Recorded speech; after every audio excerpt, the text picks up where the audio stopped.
Hello दोस्तों, welcome to my channel. आप देख सकते हैं आज के अनुपमा एपिसोड में कि यहाँ अनुपमा खोजबीन राघव के बॉक्स को लेकर कर रही होती है, क्योंकि उसके हाथ तो लगे हुई है।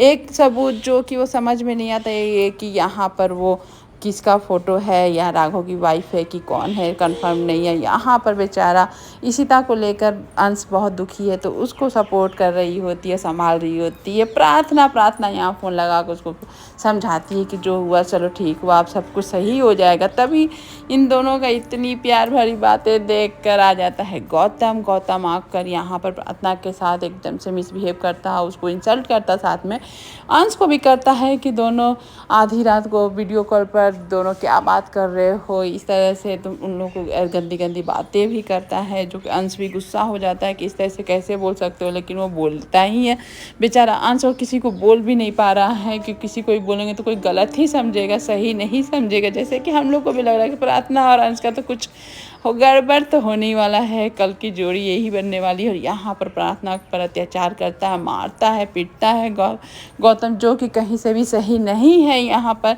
और यहाँ अनुपमा यहाँ पर ढूंढ रही होती है राघव का बॉक्स की, वही फ़ोटो मिलाती है। और फ़ोटो जब मिलाती है तो यहाँ उसको पता चलता है कि जो पंखुरी का नाम ले रहा होता है राघव की अपनी पत्नी का, वही सेम टू सेम यहाँ पर दिख रही होती है कि जो अमेरिका में जो है वो वही लड़की है। और यहाँ अनुपमा जैसी बात कर रही होती है, तभी यहाँ पर अंश आ जाता है। अंश को पूछता है क्या हुआ, तो अनुपमा सारी बातें बताती है, फ़ोटो तक दिखाती है। अब वो एकदम से असमंजस में जो बोलते हैं कि हम बीच में फंस चुके हैं, अब करें तो क्या करें, एकदम वो फैसला भी नहीं ले पाती। और अंश ये सब देख कर राघव इनोसेंट है समझ के दोनों को बहुत तकलीफ़ होता है कि किसी पर भी बिना कसूर का कोई इल्ज़ाम लगे और 20 साल तक जेल में रहे, जहाँ कोई अच्छा आदमी 20 सेकेंड भी ना रह पाए, वहाँ पर वो कैसे रहा होगा राघव। और यहाँ पर आप देख सकते हैं कि इतनी चोट होने के बाद वो छिपा रही होती है सबसे, तभी आ जाती है राही। राही को तो पता ही है कि वो क्यों चोट लगा है। वही बोलती है कि तुम ना किसी को बोलती हो ना बोलने देती हो,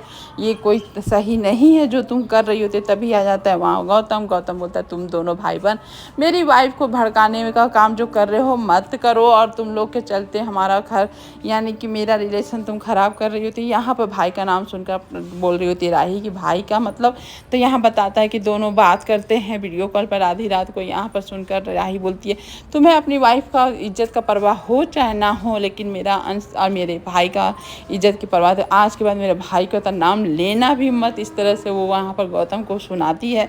यहाँ प्रार्थना से भी अपसेट है राही कि क्यों अपनी बातें नहीं रख पाती हो, क्यों नहीं अपने परिवार को ही समझा पाती हो। यहाँ राही से भी दुखी है, लेकिन इतना बोलकर वहाँ से निकल जाती है राही।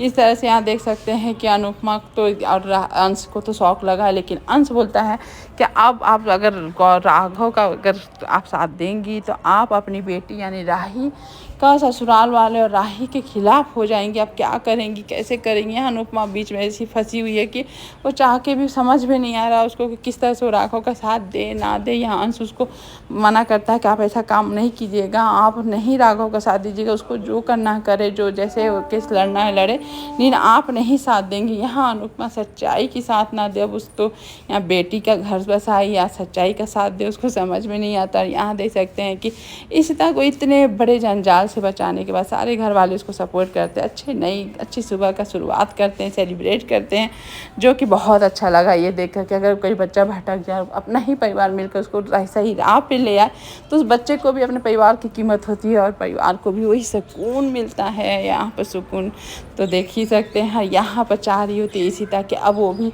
दूसरे का अगर अन्याय हो तो वो भी साथ देगी, कभी पीछे मुड़ कर नहीं देखेगी, कभी मुंह नहीं फेरेगी उन लोगों के लिए, और उन लोग को डटकर सामना। ये सुनकर एकदम से अनुपमा देख रही होती है अंश को, जो अंश मना किया हुआ है यहाँ पर राघव के केस को नहीं लड़ने के लिए, जो कि सच्चाई है। फिर भी अनुपमा को यहाँ अंश जो मना कर देता है, अनुपमा को समझ में ही नहीं आता है कि वो करे तो क्या करे। और अंश को डर लग रहा होता है कि कहीं अनुमा उसकी जाकर राघव का साथ ना दे, इसे उसकी राही का ससुराल साथ में, राही भी खिलाफ हो जाएगी अनुमा का, जो कि इतना मुश्किल से मिले हैं दोनों साथ में। और यहाँ पर देख सकते हैं ये सब होने के बाद भी अनुपमा जाती है राघव को दिखा देती है वो फ़ोटो जहाँ पर उसकी वाइफ है। और ये देख कर एकदम से गुस्सा आ जाता है राघव एकदम से एग्रेसिव हो जाता है। अनुपमा उस चीज़ को समझती है।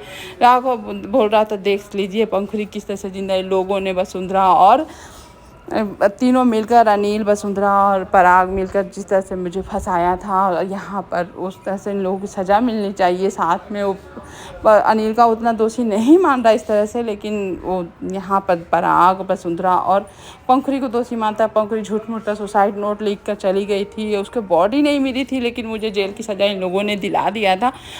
लेकिन आज मैं केस ओपन करके मैं इन लोग के खिलाफ लड़ूंगा, इन लोग को छोड़ूंगा नहीं। और आप तो साथ देंगी ना, तो इसके मुझे हिम्मत है। अनुपमा साथ देगी नहीं देगी ये तो राघव को भी देख कर लग रहा होता है कि कुछ तो डाउट है, लेकिन राघव सब बोल रहा होता है कि आप मुझे साथ दे चाहे नहीं दे, मैं तो इन लोगों को सज़ा दिला कर रहूँगा। और आप अपनी राही के जितना तकलीफ़ सुनती हैं, सहती हैं, आप प्लीज़ राही के चलते अगर नहीं भी साथ दे रही हैं तो आप ये मत सोचिए कि उस घर में राही है तो आपकी राही सही होगी।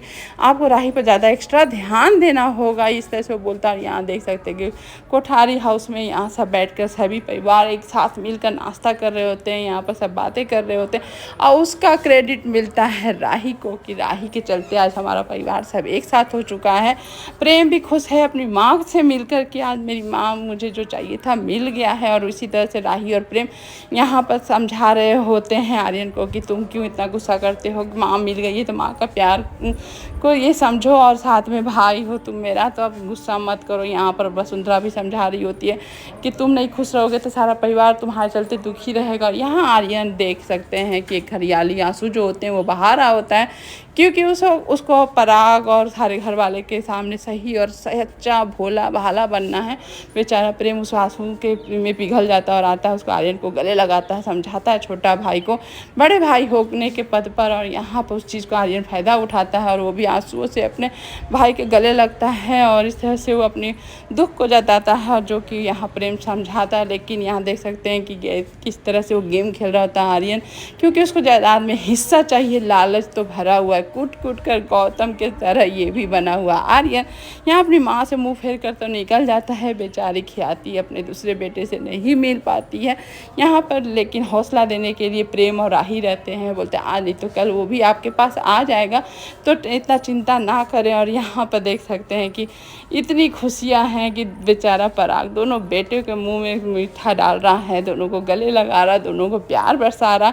और ये प्यार वाला माहौल इतना हो गया कि सारे घर वाले एक दूसरे को हक कर रहे हैं और एक फैमिली बन चुकी है। और ये फैमिली को नज़र ना लगे, यहाँ पर सब बोल ही रहे होते हैं। तभी आ जाती है वहाँ अनुपमा का दस्तक होता है।